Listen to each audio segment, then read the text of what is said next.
Hey everyone, it's the Code and Craft channel. Today we're going to program a C# application that will hit a free stock API called AlphaVantage. We're going to get a list of every SP500 stock, calculate their small moving average, and see if they are about to hit or are already in a golden cross or a death cross. Here the program's already ran and it's gone and got the data for all SP500 stocks, calculated the small moving averages for all of them, and printed me out a list of possible stocks that are about to go into a golden cross or already in a golden cross, and stocks that are about to hit a death cross or already going into a death cross. Alright, let's dive into this. If you want to program this yourself, go for it, or you can download my GitHub code. But instead of you guys just watching me type code, I figured I would just run you through the code I already have typed and explain it step by step. And you can pause along if you're typing so you can see everything. So I created a project called the SP500 Golden Death Crosses. And inside there are two classes, my main program class and my stock data class. And then on top here are our usings we'll need for this project. All of these are included in C# except the CSV helper. So please download that one with the NuGet package extension manager, and that will help you break down a CSV data. First, let's dive into the stock data class. This is a pretty straightforward class.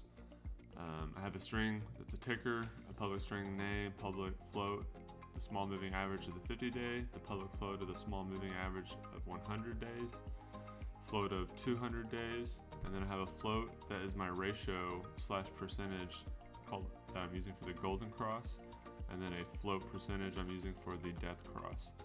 And then the SP500 CSV file that's included has the sector information for each stock, so that's included as well, and then the date that I examine it. That's everything for the stock data class. Now to dive into the program class. Up top we're going to have two static variables. One is a list of our stock data class called stock data list. This is where we will store all the stocks as we go through them, reading them out of this CSV file and then hitting the API and gathering information about each stock.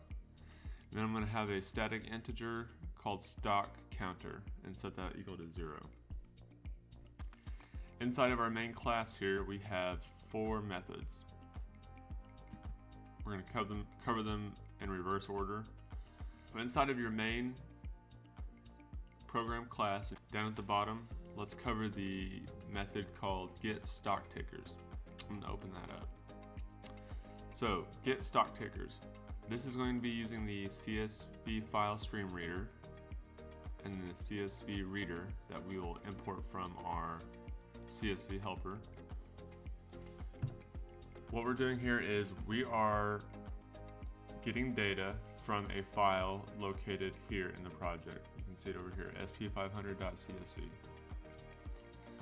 We're going to read that information, and while it's reading data out of that CSV, we're going to create a new stock data object called stock and gather this information out of the CSV file.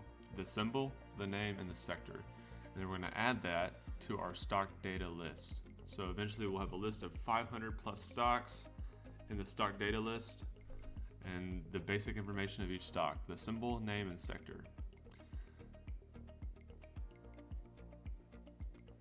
Once that is complete, it's going to print out to the console and say, hey, we have the SP500 stock tickers read into memory. This class doesn't return anything, that's why it's static void, and that's all that's in this class, or in this method. So I'm going to minimize this one, and we'll cover the next one. Next method up is the public static void get stock AlphaVantage API data.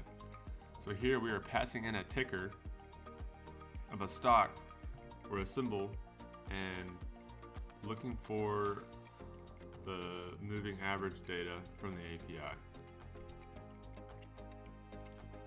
Alright, so inside of here, we have our string API key. AlphaVantage, the way it works is you can sign up for a free API key and they'll email you a string, and that's what you're going to copy and paste here. It's a mix of numbers and letters, and that lets you hit their API for free up to 5 times a minute or 500 times a day. And there's paid versions that are unlimited of those versions. This is where you'll paste your API key.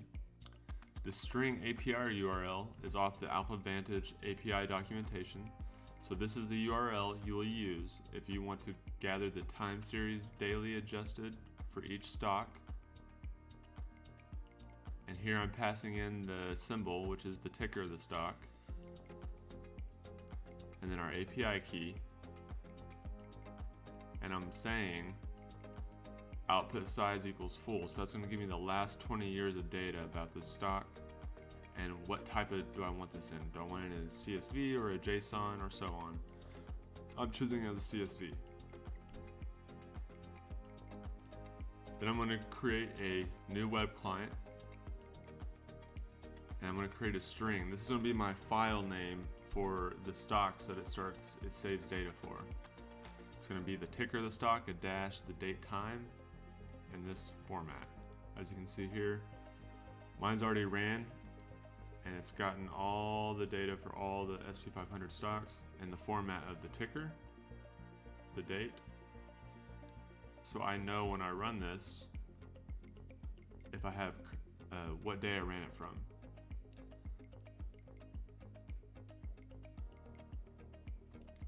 Next, we're going to check to see if the CSV file already exists. If it doesn't, we're going to create one.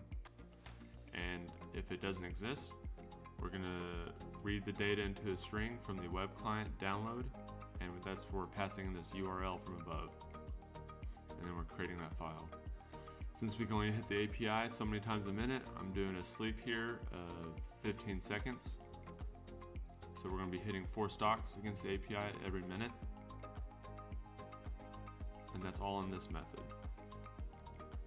Next method is the get small moving average data. So once we have a CSV file created for every stock, we're going to use this method to pass in a stock ticker with the same file format. I'm going to have a boolean called isStockUpdated, set it to false. I'm going to have a float, which is going to be our running sum, which is 0, an integer sum count equals 0, and another float of the small moving average of the 45 day. I wanted to see what the 5 days before the 50 day was to determine if it's a golden cross or death cross. So create a while loop where isStockUpdated with the not in front.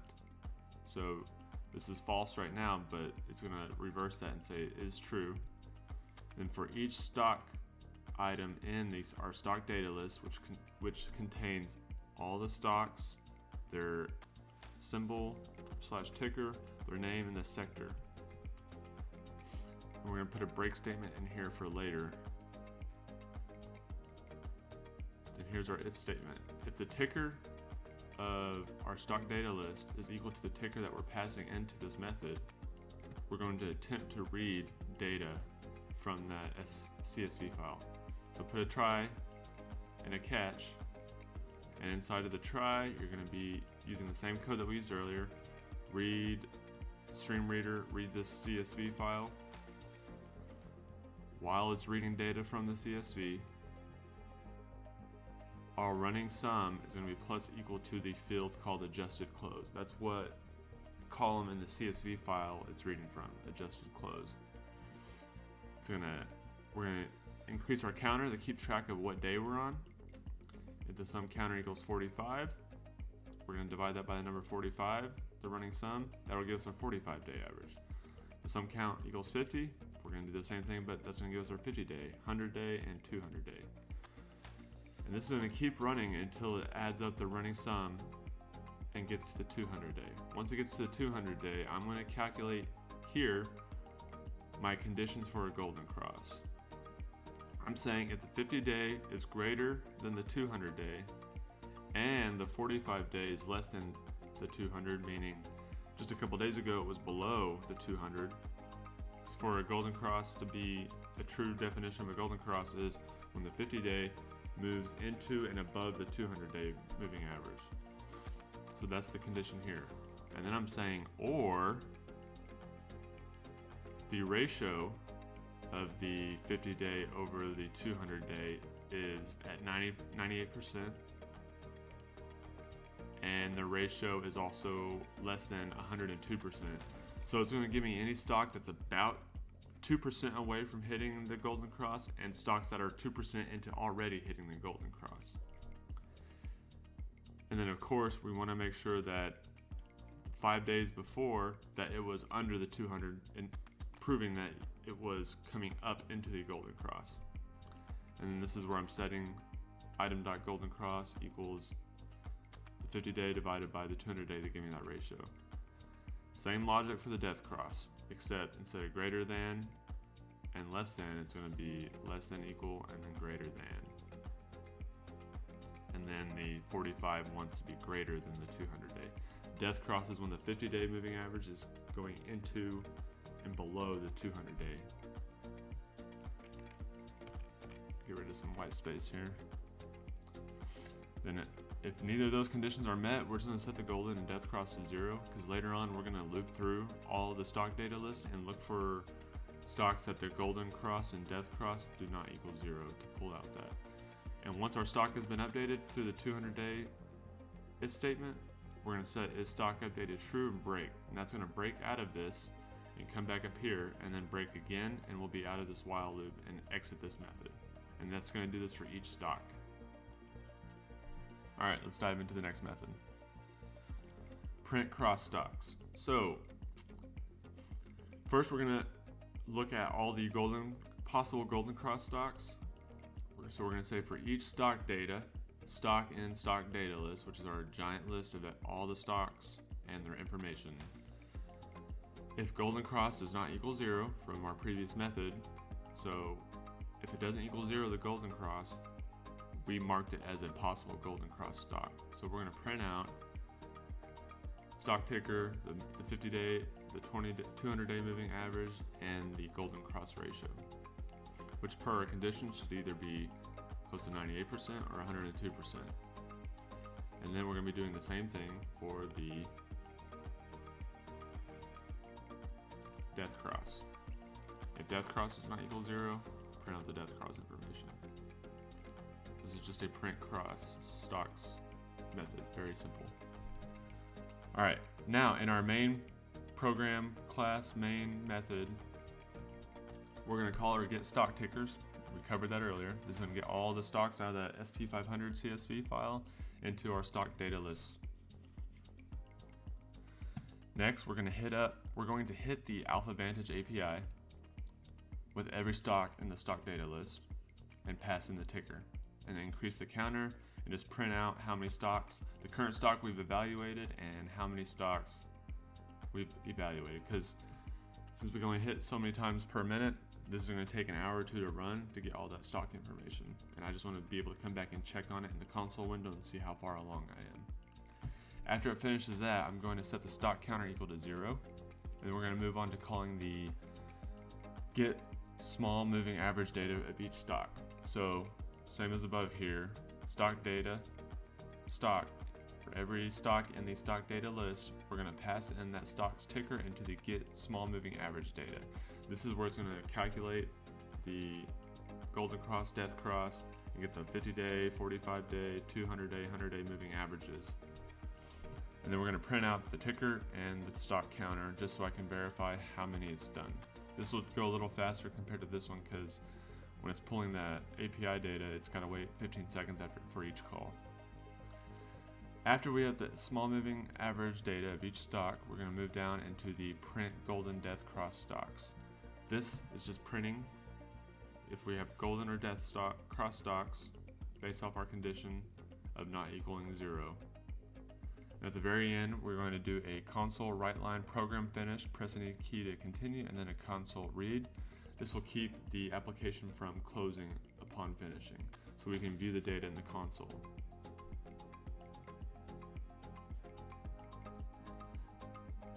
Now that our program has finished running, let's take a look. Let's scroll all the way to the top you can see this, it went through every stock in the SP500 and gathered its data. Then it started calculating the small moving averages for all of the stock. Then it comes into the Golden Cross calculations. So here is a list of the possible Golden Cross calculated stocks. Shows their ticker, their small moving average 50-day, 200-day, and their ratio. Basically, if it's a 1.0, I did the 50-day divided by the 200-day, so it's right at a Golden Cross. A 98 would be just before a Golden Cross. A little over a 1 would be it's already into the Golden Cross. And down below it printed out the possible death cross stocks as well, which is the reverse of that, where the 50-day is moving under or into under the 200-day. If you guys enjoyed the video, please subscribe and like it. Thanks.